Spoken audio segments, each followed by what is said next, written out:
This podcast is for entertainment purposes only and does not substitute for professional medical advice. Please seek a medical professional or healthcare provider if you're seeking any medical advice, diagnosis, or treatment. Thanks, everyone.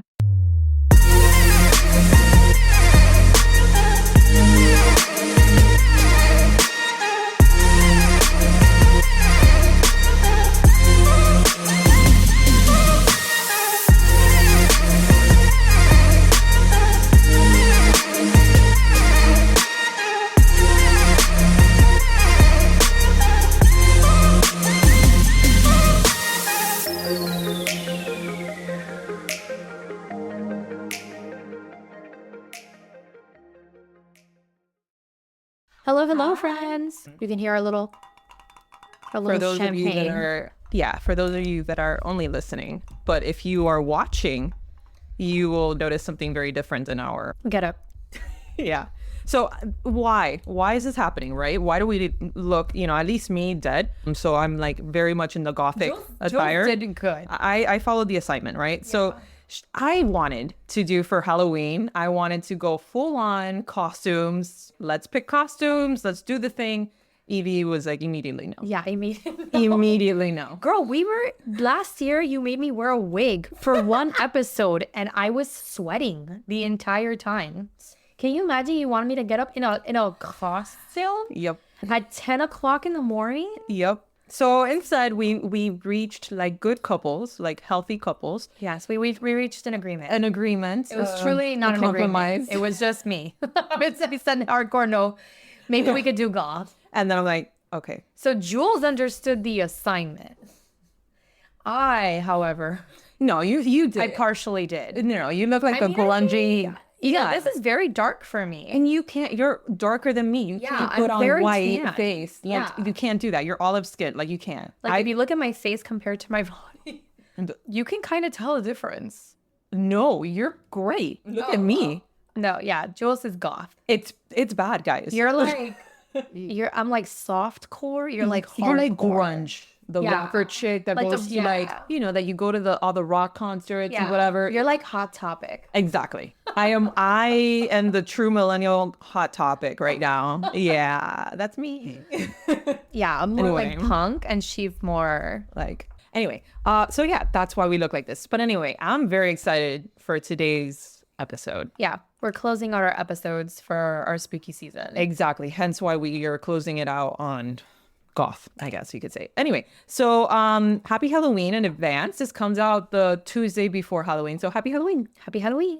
Hope you guys trick or treat, have a good time, all the good stuff. Anyway, what are we talking about today? We are talking about the Mandela effect, which I had no idea. I can't believe I've never heard of this. When Jules told me we were going to do the Mandela effect, for some reason, I just thought of genetics. I mean, it makes sense, because of the Punnett squares or whatever. Yeah. And then then we talked about something completely different. I was like, wait a minute. What is this? I'm like Bernstein Bears and Monopoly Man. So I have heard of like the Mandela effect, but I didn't know that was the name for it. Yeah. Like that you see one thing when another person sees another thing. Or that you remember it as, the other one's the Fruit of the Loom cornucopia. That people swear that there was a cornucopia in there, and then now you look at Fruit of the Loom, and there's just fruit. Though there was definitely a cornucopia. Look it up on TikTok. This is another thing you have to. I need you to see it. I need you to see this one. Fruit of the Loom cornucopia. What? Yeah. I swear it too. I remember buying... there was definitely a cornucopia. Yeah, there was. No, the company swears that there never was. Never a part of their logo. After scouring the internet for hours, I finally found a picture of the logo with the cornucopia in it. People argue that someone handmade this for attention, but why does a cornucopia look exactly how I remember it? Or is delving into the depths of the internet today, so let me know if you want me to go through. I love her. Anyways, yeah, so I definitely remember the cornucopia. Me too. For all I do know that now they probably don't have the cornucopia. And that's fine, but admit it. But they definitely had the cornucopia. They did, but they swear. They put out like a whole press release because everybody like us, or at least a majority of the people, are like, there was a fucking cornucopia. And the company's like, no, there wasn't. And we're like, yes, there was. Anyway, okay. So those are some examples of what to expect on this. But of course, this is funny medicine. So we're going to talk about why could this be happening as a whole, because this is like a whole, it's not just one person having this experience. It's a whole population Yeah. of us having Yeah, that yeah. experience. I'm sorry, I'm having a hard time looking at myself because this is bleak. But anyway, we're here. Just really couldn't get any whiter. She did. Yeah, when you thought this is my white. I mean, my white. This is my winter color, and I just brought it out from the depths because in the summer, like I get a little tanner. Like, just like Yeah, it's the moon and the sun. You can definitely tell. Anyways, okay. okay. All right. Anyway, yeah, we gotta focus here. So, All right, so- go ahead, Evie. What's the Mandela effect? Yep. So in the most simplest terms, the Mandela effect is not about genetics. I'm just kidding. So the Mandela effect refers to a collective false memory when a large group of people remember something that didn't actually happen or remembers it differently from what it actually was, like reality. So it's named after a widespread false belief that Nelson Mandela, the South African what the hell is that word? Anti-apartheid. So it's named after a widespread false belief that Nelson Mandela, the South African Apartheid. Okay, Nelson, I'm just going to say, widespread false belief that Nelson Mandela, Yeah. okay, died in a prison during the 1980s. I could have So- sworn that. Honestly, I was there with that team. I really thought that is what happened. And then, Yeah, I don't like in my teen years or whatever, is when I'm like, he didn't. He's alive. I don't remember that, but Yeah, I mean, whatever. I mean, Anyways. neither here nor there. But yeah, some of us remember that, some of us don't. okay. So many people around the world vividly recall media coverage of his death and even remember watching his funeral on television. But in reality, Mandela was released from prison in 1990 and lived until 2013. That is what? I don't understand. Me neither. Why? Me neither. So this phenomenon is more than just like a mix-up. It's a shared false memory that's been observed in numerous instances. So the Mandela effect has since been linked to various other false recollections that people share. So making it a significant subject of curiosity and like psychology in general. So Jules is going to talk about the origins because she usually takes care of like history and things. But that is so weird. Like, how is it that a group, like a massive group of people, That's can what see we're one gonna- thing and That's what we're going to be all right, talking about. let's dive in. Let's dive into it. So, all right, the origins and the history of the Mandela effect, right? While the Mandela effect got its name in the early 2000s, the study of false memories and collective misremembering goes back much further. Researchers have long been aware that human memory is not as reliable as we think, hence why, like, you know, when you're interviewing like witnesses and whatnot, you got to work with that. Over the decades, psychologists have studied how memories are stored, recalled, and even distorted. The quote-unquote Mandela effect gained prominence when Fiona Broome, a paranormal researcher, coined the term after realizing that she was not alone in misremembering Mandela's death. She created a website in 2009 to document her discovery, which quickly drew attention from people around the world who also had similar experiences with false memories. However, collective memory errors, end quote, have been discussed in cognitive science for decades, especially in terms of how individuals can misremember events due to social influence, misinformation, or cognitive biases. The internet era accelerated the spread of false memories as people could easily share and confirm them with others online, which likely contributed to the rise of the Mandela effect as a widespread cultural phenomenon. So it's just like the internet, social media, all that, like just added fuel to that fire, you know? Wow. That's weird for the internet to do that. No? Come on. That never happened. It's only full of facts. Yeah, exactly. Anyways, so let's talk a little bit more of like the explanation behind the Mandela effect. Okay. So understanding why the Mandela effect happens requires looking at complex relationships between our brains and our memories. So a human memory is constructive, meaning that it doesn't really function like a camera capturing an exact image of what happened. Instead, the memories are reconstruction, so pieced together from various sources of information that we absorb over time, which is kind of crazy to think about, Yeah. Yeah. right? Yeah. So here are some key things that are going to explain the Mandela effect. So confabulations, right? I love that word, confabulation. I'm glad that you're reading it because I would have like just tripped all over that. Yeah. So confabulations occur when the brain fills in gaps in our memory with fabricated or altered information without even realizing it. So we think we remember something clearly, but then we're actually filling in missing details. And then this happens pretty much very frequently in everyday life, and it usually goes unnoticed. And then unless like a false memory is like widely shared as the Mandela effect. I feel like my dad does this.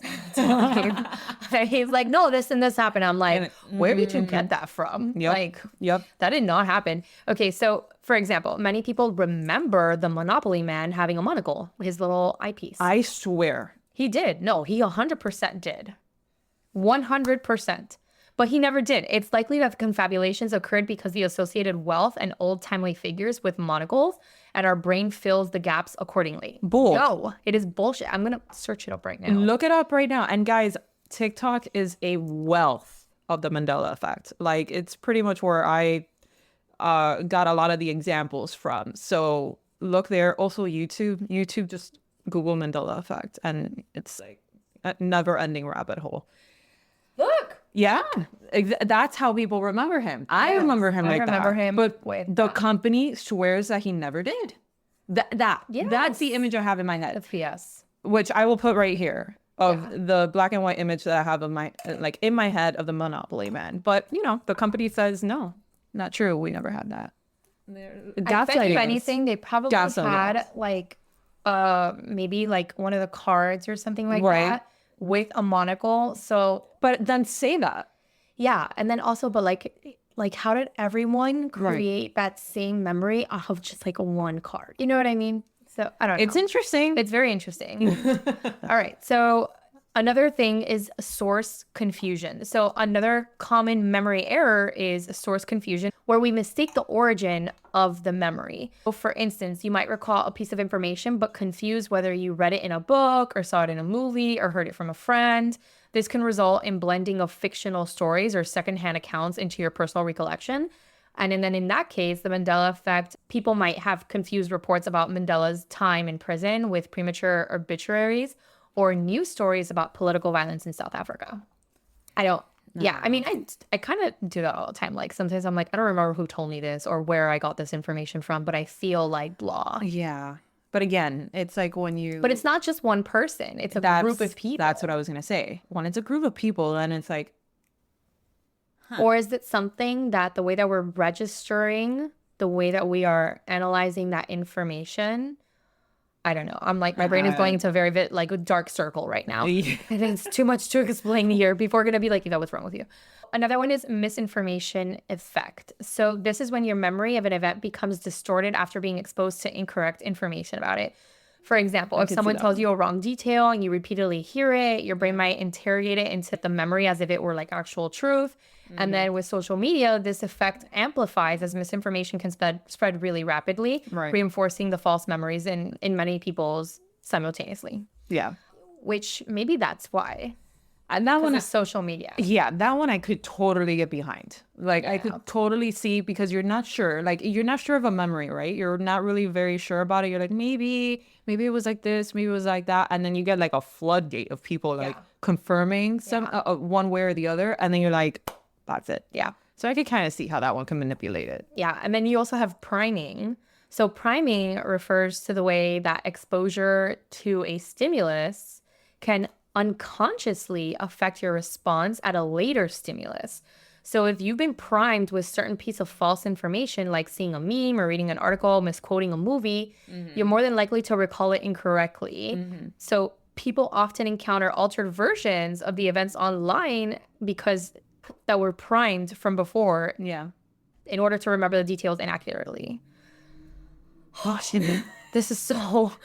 It's like so much... Like, wow, so much can go into a memory. Yeah.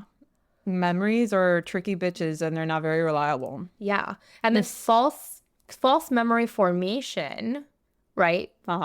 Literally sounds like everything I just said right now. But false memory formation. So there's been studies in cognitive psychology that has shown it's surprisingly easy to create a false memory. In the classic experiments, participants were told false details about an event that they supposedly experienced as children. And then many of them came to believe and even vividly recall events that never even happened. Is that not crazy? Yeah. So this shows that a memory is highly suggestible and malleable, which is false memories that can feel just as real, true memories. That is crazy. Right?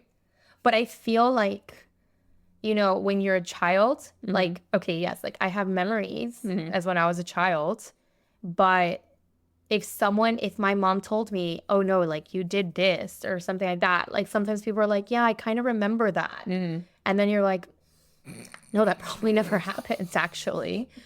Yeah. So yeah, I don't know. This seems dicey. It's very dicey. Very dicey. All right, so Jose's gonna dive into neuroscience. What a surprise! She loves this shit.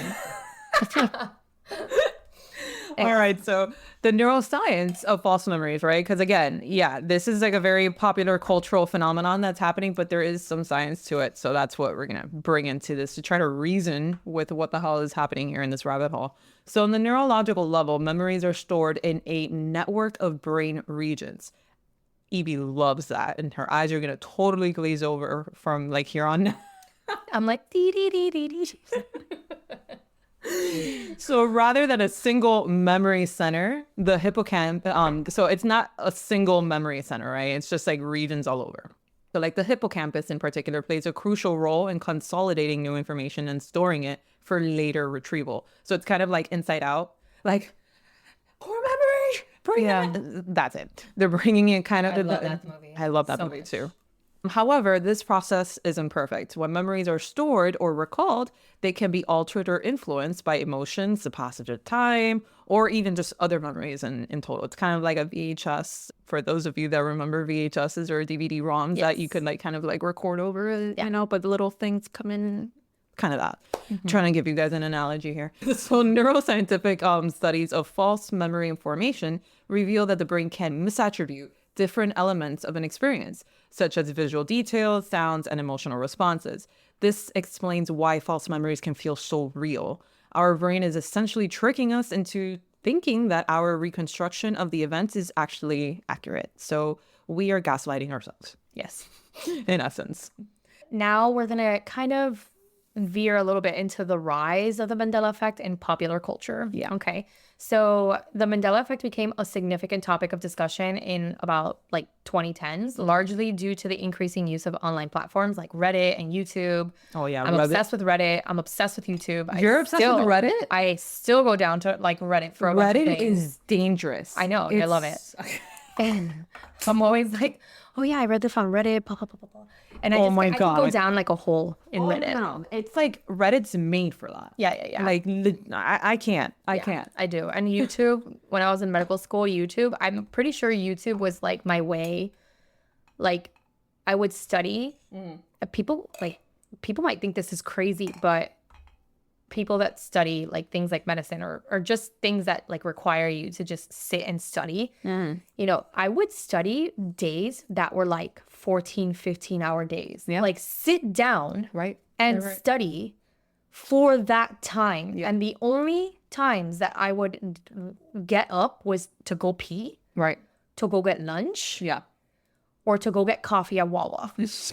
That is it. Shout out to Wawa. Yeah, shout out to Wawa. You got me through everything in med school. So, and it was the only place that was open at 4 o'clock in the morning.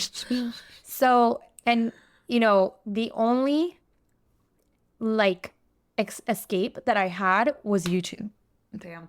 Yeah, because it was, and it TikTok wasn't mine. around then. Yeah, no, it wasn't just mine. It was my friends. Yeah. Like everyone, I would like always like peek over what they were doing, and then they would just like look at me and just be like, one more video. So it was like our only escape. Yeah. And then it was like, I feel like our only way of like socializing on top of being like at our group chat, like our medical school group chat, that was always just like drama anyways. But it's so crazy because, you know, it's kind of like what we're talking about now. So like the use of like platforms and Reddit and YouTube and things like that, where people could share their own examples of false memories. The phenomenon appealed to both conspiracy theorists, some of whom proposed alternate universe theories to explain the effect, and to people simply fascinated by the crux of like a memory. That's a big rabbit hole. You want your mind to be exploded? No, right now I'm in Akatar, and my mind is being exploded as we speak. In a different way. No, but this book is so. All right, I'm not even. That's like a whole entire. That is a whole entire other topic. Evie discovered smut, guys. She discovered smut. It's not even about smut. It's very smut. It's like, no, it is very smut. But it is just so good. And everyone that tells me that they don't like sci-fi, I'm like, yeah, okay, until you read this book, and then you're always gonna like everything else is gonna be boring to you. It is. And, you know, like a lot of people are just like, oh, but that's just like, you know, like dark romance. And I'm like, no. No, dark romance I've heard is like Haunting of Adeline or whatever. Which No, I haven't read that one. I haven't read that one either, but I mean, wow, tangent. Okay, Yeah, tangent. back, Okay, back to this. Okay, so social media helped amplify the Mandela effect, creating echo chambers where people could find others who shared the same false memories. This made it seem even more compelling. So if so many people, let's just say, remembered something, then doesn't that make it true? Exactly. Because that's like, kind of weird. It's weird. You know? So like you and I, like we remember the cornucopia. 100%. I will die on that hill. I don't care what Fruit of the Loom and the monocle says, like, on the Monopoly Man. Yeah. Yeah. I'm sorry, but like you're gaslighting me. I know that exists. If I didn't think that I'm like thinking about like where have I seen the monocle is remember Ace Ventura?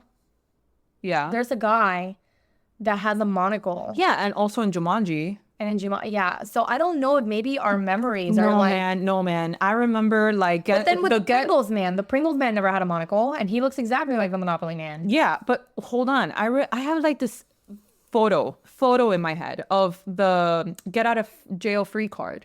Yeah. With the little Monopoly Man running with the little monocle. The little monocle, yeah. I have that imprinted in my mind. Yeah. All right. Well, so from this, we've seen a growing list of Mandela effect examples, and many which have become a part of pop culture. Yeah.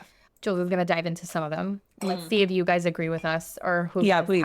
I want to see. I just want to do a Threads poll on different Mandela effects. Yes. And see everyone's different. Comment below. I will make a clip out of this. So comment below Threads and let us know all the ones that you swear that they did exist, okay, of the Mandela effect. And then these are ours. Yeah. So anyway, there's some of them, because there's like so many of them. And so the Mandela effect isn't limited, obviously, to, you know, Nelson Mandela's death. So these are a few. Like we had briefly mentioned earlier, the Berenstain Bears versus Berenstain Bears. And so one is with an E, the other one's with an A. Which one, right? So this is perhaps the most well-known example. Many people remember the children's book series as being spelled Berenstain, like with an E, Stain or Stain, whatever, Stain. Berenstain Bears with an E instead of Berenstain Bears, the correct quote-unquote spelling. So the difference is subtle, but it has sparked like huge debates online. Turmoil. Yeah, people, the lands of Earth. Oh my God, it's like crazy. Monopoly Man's monocle, the one that Evie and I both share that memory. Okay, so there's two of us here in this room, and we share that memory. Yeah. So I would put my hand through fire on that one. Me too. Like it's in my head. Anyway, so I'm sure there's people out there like, what are you talking about? There's no monocle on them. Oh, for sure. But nope. There is. I know. Please confirm below, you know, if you're like us, that you believe this. I just want to see. I'm going to post which ones, and I want to take a poll and see who sees what. Exactly. Anyway, so a large number of people recall the Monopoly Man, Rich Uncle Pennybags. I didn't even know that was like his actual name. Pennybags? I know. What a name. It's, you know, it's Monopoly. Anyway, having a monocle. In reality, he has never worn one. Yeah. That's bullshit. He has. Anyway. People may be conflating him with wealthy or cartoonish figures from like the era of Mr. Peanut, who does wear a monocle. Mr. Peanut but come on, dude, that's a fucking peanut though. It's a peanut versus like... He has the top hat and the mustache. But this is where maybe one of those 5 examples, like the priming and stuff like that. Yeah, I agree with you. But I still die on that hill. Yeah, same. Yeah, no. Anyway, another one that's real big. Luke, I am your father from Star Wars. So one of the most famous misquoted lines in the film history comes from Star Wars, The Empire Strikes Back. Many people remember Darth Vader saying, Luke, I am your father. But the actual line is simply, no, I am your father. And it's a rewatch. Is it? No, now you watch it, it's going to say that. No, I am your father. Is it? I remember Luke. Yeah. No, but okay, let's be real. This was a long time ago. So maybe like the world did like change my memory to remember Luke, and maybe it was, no, I am your father. Yeah. I mean, that's what it's saying. So this example shows how the Mandela effect can change our memory of iconic moments. Yeah.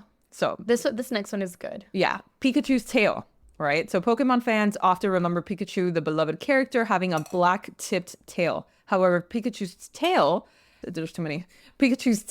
has often been fully yellow. Nah. No.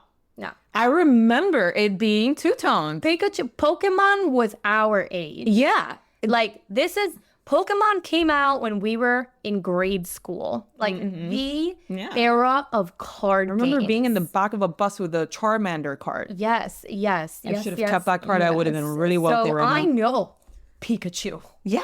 And he definitely had a He black had the tail. black tip tail. It's bullshit. 100%. Anyway, so it's possible, according to sources, that fans are mixing up details from a large cast of colorful Pokemon characters. Bullshit. Nah. We Are the Champions, that song, the ending. So in Queen's famous song, We Are the Champions, many people recall it ending with the lyrics of The World, right? Ending with that. But the studio version of the song doesn't actually end that way. The false memory might stem from live performances or covers of the song. See, that one I could understand. That one I could kind of be like, okay, maybe, you know, from a concert, you know. I know he does. So, this one is like kind of weird because it's like maybe the studio version That's what I'm saying. doesn't have it, That's but what I'm he saying. does sing it that Right. way. So that's it. Like, I feel like maybe it's because in a concert somewhere or whatever, he sang it, and then people are like, oh, that's part of the song. But in like legal, like actual black and white, you know, like it never even happened. Yeah. Interesting. It wasn't like on the CD version of it or whatever. Maybe. I'm telling you, Mandela effect is a tricky bitch. Apple Podcasts, right? Or not like Apple Music right now. I'm just going to fast forward that. If you go with the theory of the Mandela effect, if you try to look anything up right now, it's not going to happen because we're in the dimension. This is from his CD. We're gonna fast forward. Yeah, we can't play the whole thing because YouTube will get angry at us. Should be like he should have said it there. See? He should have said it right there. I'm done. You see? I'm done. But according to the Mandela effect, we're living in a different dimension that no longer exists. That song no longer exists like that. What the hell? That we all shifted. Okay, so cut in the action with like TikTok conspiracy theories of why the Mandela effect is happening, right? So we're talking about all the medical stuff. Now, the conspiracy theory of it is that, you know, CERN, the big like, you know, atom thing happening. I'm saying thing because I'm not going to go down that explanation right now, happening overseas in Switzerland and Geneva and whatever. So they're saying that when that powered up, you know, that shifted the CERN.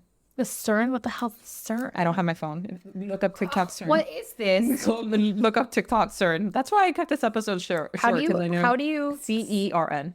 CERN. Yeah. Guys, this has nothing to do with medicine, but hey, you know. Oh, It does. It's psychology. Yeah, exactly. But the CERN is not medicine. No, that's. But this is interesting. Oh, well. More than the hippocampus, okay? All right, CERN, okay, the European Organization for Nuclear Research is one of the world's largest, most respected centers of scientific Do research. TikTok so I could easily explain it because it's just too much. Our source of yeah. information is TikTok. Yeah, I mean, I mean, Gen let's Z, be real. I mean, that's how Gen Z does it, so and they're doing pretty well. All right, what is this? They fire particles smaller than atoms in opposite directions, pushing them faster and faster and faster until, when they're all at the speed of light, they smash together, sending subatomic debris flying off into this massive detector. Julie and I are like nerds, and we're like, I want to be there. I want to go to there. anyways. Okay. So that when that powered up, they power it up every so often to do these things, right? Okay. So then they're saying that every time that gets powered up to do the smashing and whatever, we shift to a different dimension. And then, yeah, that's where the biggest conspiracy theory on this comes from, whether you believe it or not. I'm just reporting. Yeah, we're just like, I'm just reporting giving what information. is the big one. I don't know. What do you think about that? I don't know. It's very interesting. We are going into physics a lot these days about the possibility of different dimensions and all that stuff. And it's seemingly more and more real these days. Human consciousness. I'm more of like being a able solid to- person. Like I need to I know. like, okay, but okay. I'm like more science based. So I definitely go based off of like research. And I think it's cool to listen to like other people's like theories. But there's always been like, I remember I had a specific time when I was studying, not even medicine. I was in my first year of biology. And I remember studying just like literally basic biology. Yeah. And I like remember telling myself, it is crazy how things happen so perfectly. Yeah. Like, Yeah. it's, and maybe that's my brain thinking, Yeah. because in the biology world, like we take things down to a cellular level, and then in chemistry we bring it down to An an atomic. atom level, an electron, and a, you know, so Yep. it's just so anytime that we do that, and in physics, I mean, Not talk in about physics. physics, you're literally learning about something that you can't see, You can't, but it is there. but it's there, and it's like the reasoning behind everything and the reason why we have everything in this world at this moment. But it is so crazy, first of all, how everything happens so perfectly, like perfect timing. And then also how humans have the brain yeah. to figure this crap out And we're still not even and like, build on it and become and like get theories and things like, I don't know. And we're I'm very really- proud of us. I'm very proud of us, guys. and we're really just like scratching the surface. There's like barely, I mean, there's so much that we don't know. Seriously. Okay. So much we don't know. Sorry. Mind blown. Yeah. I mean, This is what happens when nerds get like their minds blown. that's the Mandela effect though. Like the Mandela effect is like the tippy top of all these rabbit holes you could crawl down to. Yeah. It really can, because you could go down just conspiracy theory that has like no basis to it, or you could go down like a physics route, or you could go down a psychological route. Like there's so many ways. Yeah. And I wonder if it's like everyone's brain, like how they're structured, which Like a hive brain. Yeah. Like a hive brain, brain. about like Can you certain imagine there's like aspects. different people in this world to just And well, with their brains? well, there's more and more research coming out about like human consciousness and like what does that mean, and is there any tie to other people with human consciousness and all that? Like there's a lot. Oh my God, Julie and I are going into like a really big rabbit hole. I can just see it in our faces when we talk to each other that we can We're just like- turn off the camera and keep talking about this for like ever. Yeah.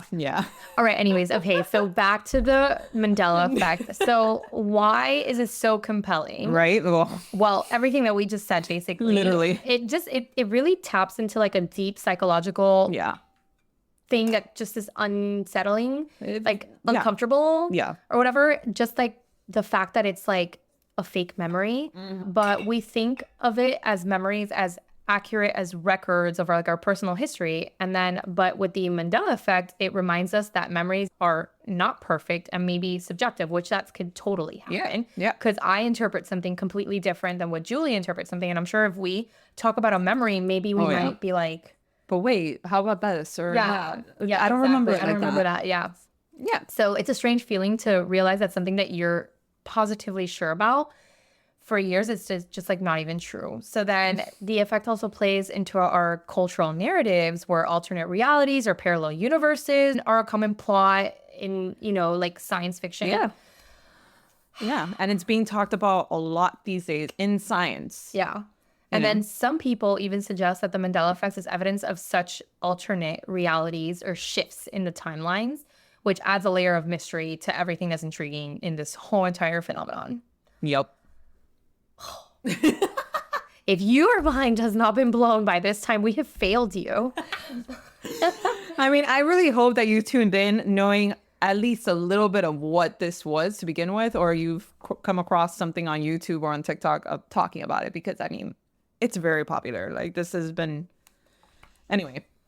So let's bring it back to like health and medical implications about this, right? Though the Mandela effect is generally considered harmless, it shines a light on how memory disorders and other conditions could function. So in severe cases, conditions like dementia, Alzheimer's, and amnesia also involve memory distortion, though to a much more extreme degree. These conditions can cause individuals to misremember not just small details, but entire events, similar to what happens in a smaller scale with the Mandela effect.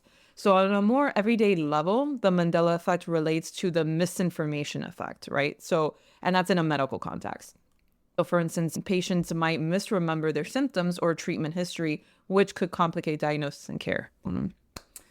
That's an example of how that could be. But it's up to you to decide on what you believe. What you believe, and how would you explain this to yourself or to others? Like, yeah.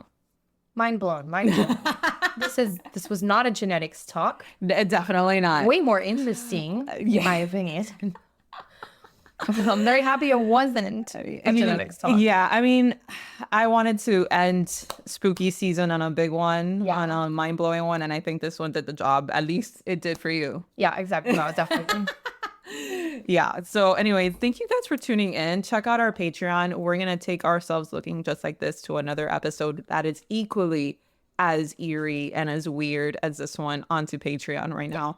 So check that out, patreon.com/Funny Medicine Podcast. And we are up to close to 60 full episodes there that are just amazing. Bum diggity. Yeah, so you'd also be helping and supporting the show as well. And check out our merch. I will be linking it wherever it is that you are listening or watching this. We got some good stuff there, new stuff as well. So check that out. And thank you guys for tuning in. And we hope to see you or listen to you or whatever. I don't know, talk to you guys. We'll see you on the next one. Bye. Like, comment, review us on all streaming platforms: Spotify, Apple Music, Amazon Music, etc. Check us out on Instagram and TikTok at Funny Medicine Podcast. Our Gmail is funnymedicine305@gmail.com. And remember, we are not diagnosing you. Definitely not. Just funny stuff. See you later, guys.